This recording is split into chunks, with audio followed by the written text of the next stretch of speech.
Hi, welcome to Book of the Day. I'm Jonathan, and this will be a continuing series where I read a book and then present what I find to be the most important things we can take away from the book in question. So I have read Awakening Your Ikigai, written by Ken Mogi and published in 2018. And Ken Mogi is a neuroscientist, writer, and broadcaster from Japan. And this is his first book in English, but he has published lots of books in Japanese. I hadn't heard of Ken Mogi before, or even the term Ikigai, and this spiked my interest and got me curious in finding out what the book was all about. And the book did have many references to Japanese culture and values. So once again, I have divided the things that I've learned in this book in different areas that I think captured the book's message and the lessons to us readers. So, what is Ikigai actually? And Ikigai is a Japanese word for describing the pleasures and meanings of life. The word literally consists of iki, which means to live, and gai, which means to reason. And in the Japanese language, Ikigai is used in various contexts and can apply to small everyday things as well as big goals and achievements. People in Japan use it in daily life quite casually, without being aware of it having any special significance. So, Ikigai resides in the realm of small things: the morning air, the cup of coffee, and the ray of sunshine. Only those who can recognize the richness of this whole spectrum really appreciate and enjoy it. And this is an important lesson of Ikigai. In a world where our value as people and our own sense of self-worth is determined primarily by our success, many people are under unnecessary pressure. And Ikigai can in a sense be a barometer that reflects a person's outlook on life in an integrated and representative way.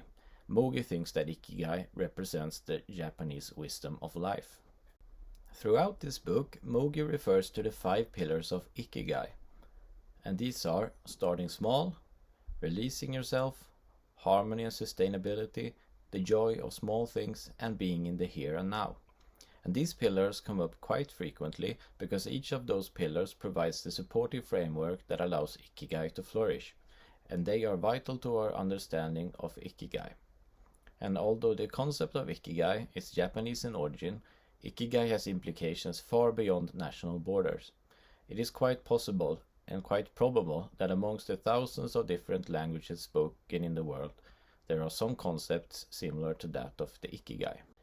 The first pillar of Ikigai is starting small, and this can for example be waking up early in the morning. Mogi says that it is customary in Japan to have something sweet the first thing in the morning, traditionally with green tea. And this makes sense because no matter where you are in the world, if you make a habit of having your favorite things soon after you get up, for example chocolate and coffee, dopamine will be released in your brain, reinforcing the action in question, in this case getting up. Mogi also mentions the concept kodawari as an important reason why Japan consistently delivers such high quality goods and services. In English it is often rendered as commitment or insistence. Kodawari is quite personal in nature, and it is a manifestation of pride in what one does, and this pride can exist for anyone. Kodawari is an approach whereby you take extraordinary care of very small details without necessarily justifying the effort for any grandiose schemes. And waking up early and Kodawari are both connected to this pillar of Ikigai. Accepting oneself as one often involves releasing ourselves, especially when there is an illusory self which you hold to be desirable. But you need to let go of the illusory self in order to accept yourself and be happy, because accepting ourselves is one of the most important and yet difficult tasks we face in our life. And it will be good for us to accept ourselves just as a child would. A carefree child is not burdened with a social definition of the self and most often not tied to a specific profession or social status yet. It would be wonderful if we could maintain a child's way throughout our life. And Mogi says that if you release yourself, you won't feel the need to have your work or efforts recognized, and you won't be looking for a reward of any sort. So in turn, this would make the idea of living in a continuous state of bliss without searching for immediate gratification through external recognition suddenly within your reach. And this would make your work an end in itself rather than something that you have to endure or in order to achieve something. And you work because the work in itself gives you immense pleasure, but the wages are just a bonus. A negation of the self, therefore, becomes a release from the burden of self and becomes a fundamental aspect of flow.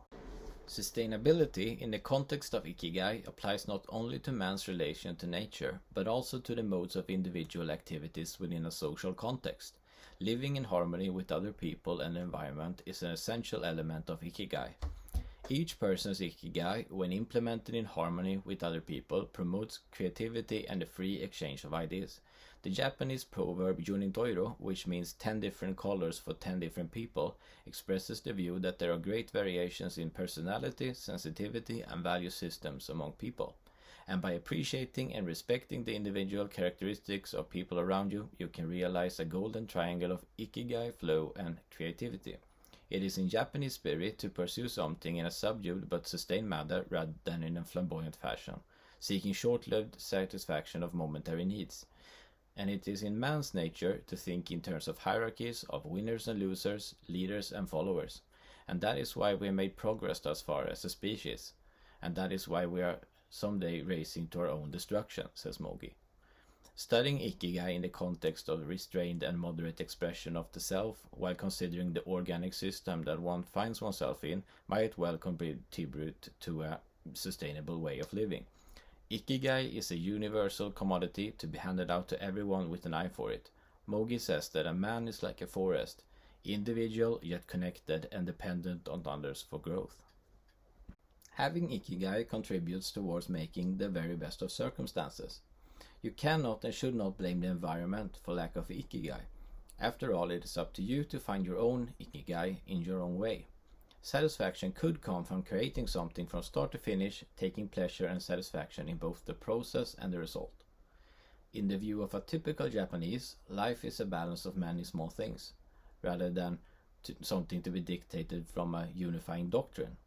The Japanese approach to religion has been epitomized by the idea of 8 million gods, where 8 million would stand for virtual infinity.